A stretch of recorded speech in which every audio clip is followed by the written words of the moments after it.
નમસ્કાર દર્શક મિત્રો, ટીવી18 ન્યૂઝમાં આપનું સ્વાગત છે।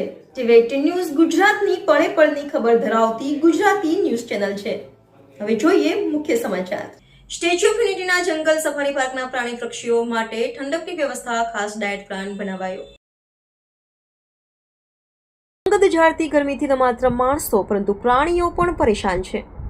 આકરી ગરમીની તેમના પર પણ અસર થતી હોય છે, ત્યારે સ્ટેચ્યુ ઓફ યુનિટી પાસે આવેલો જંગલ સફારી પાર્કના પક્ષીઓ અને પ્રાણીઓને ગરમીથી રાહત આપવાના પ્રયાસ કરવામાં આવ્યા છે। સ્ટેચ્યુ ઓફ યુનિટી પાસે આવેલો જંગલ સફારી પાર્ક 375 એકરમાં ફેલાયેલો છે। હાલના સમયમાં ઉનાળામાં અહીં સમાવેશ કરાયેલા સેંકડો પ્રાણી પક્ષીઓની સવિશેષ કાળજી રાખવામાં આવી રહી છે। પ્રત્યેક પ્રજાતિના પ્રાણી પક્ષીઓ માટે ખાસ ડાયટ પ્લાન અંતર્ગત ખાસ ભોજનની વ્યવસ્થાઓ કરવામાં આવી રહી છે।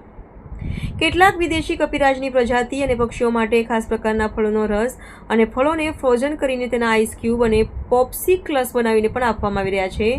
જંગલ સફારીમાં રહેલા તમામ પ્રાણી પક્ષીઓને ગરમીમાં રક્ષણ મળે તે માટે જરૂરિયાત મુજબ એર કુલર, એસી, પંખા સહિતની આધુનિક સુવિધાઓ ઊભી કરવામાં આવી છે અને વિદેશી અને ભારતીય બર્ડ એવિયરી અને કેટલાક પિંજરામાં ખાસ સ્પ્રિંકલર મૂકીને પાણીનો સતત છંટકાવ પણ કરવામાં આવી રહ્યો છે, જેના કારણે પ્રાણી પક્ષીઓને ગરમી સામે રક્ષણ મળી રહ્યું છે।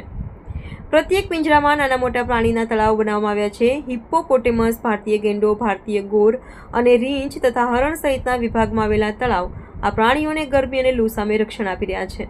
તો પેટ ઝોન ખાતે નાના પ્રાણીઓ, પક્ષીઓ કે જે મોટાભાગે વિદેશથી લાવવામાં આવ્યા છે, જેમના માટે પણ એરકુલર સહિતની વ્યવસ્થા ઊભી કરાઈ છે। જ્યાં જરૂર હોય ત્યાં પતરાના શેડ અને ગ્રીન નેટ પણ લગાવવામાં આવી છે। ટીવી18 ન્યૂઝ ગુજરાતી, નર્મદા।